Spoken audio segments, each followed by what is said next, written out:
Sana taşla zimmen güya. Bu 100 yıl burun Karl Benz maşin işlep çıkargan çağda deyme. Bu Abdullah'nın traktörüne gidip uzak ötkeden işlep çıkarıp koysun mam deyme. Opalaba.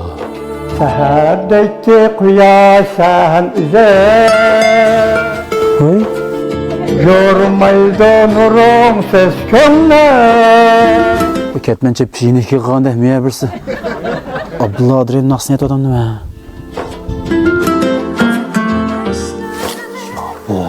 Sesi yaş kırıp namada susmada esiyatı buladı ki.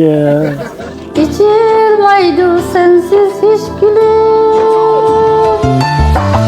Sana taşla zimmen güya. İçilmeydi sensiz hiç gülüm.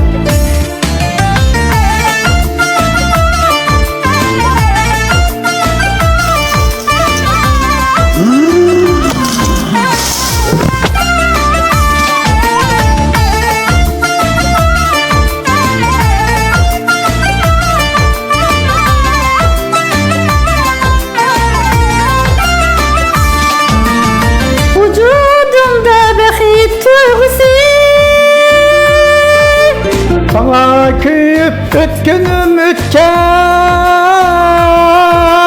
Sana küyüp ötkünüm ütken.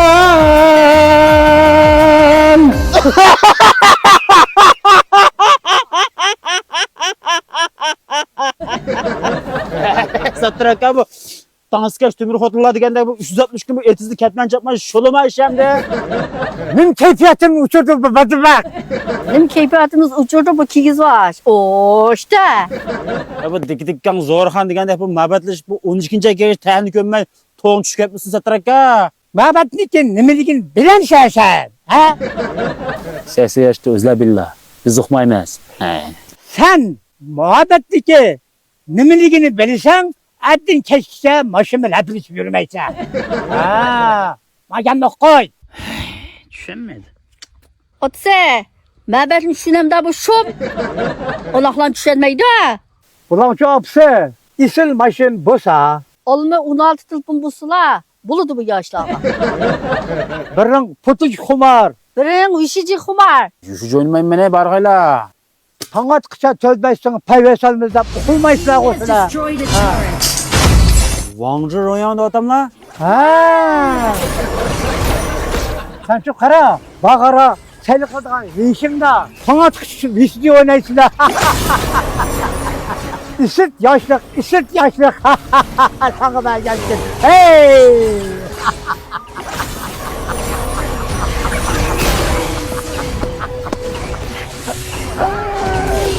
Yaşaca muhabbet kaderini bilmeydi. Usulümüzde oynayın otse. Şu an nasıl apsı? Sen bir sesat görenmey. Abdolumu kuyamsa, maşanı yuyamsa, ver işini kışına, hey! Otse. Keyfatımız bozmayın. Meşhurumuzu başlayın. Tüyümüz kalır bunda iş. Şu vakıttan, otu babamızın da tüytamığa işine siliniz düştü tanıdınız mı? Başlayın de!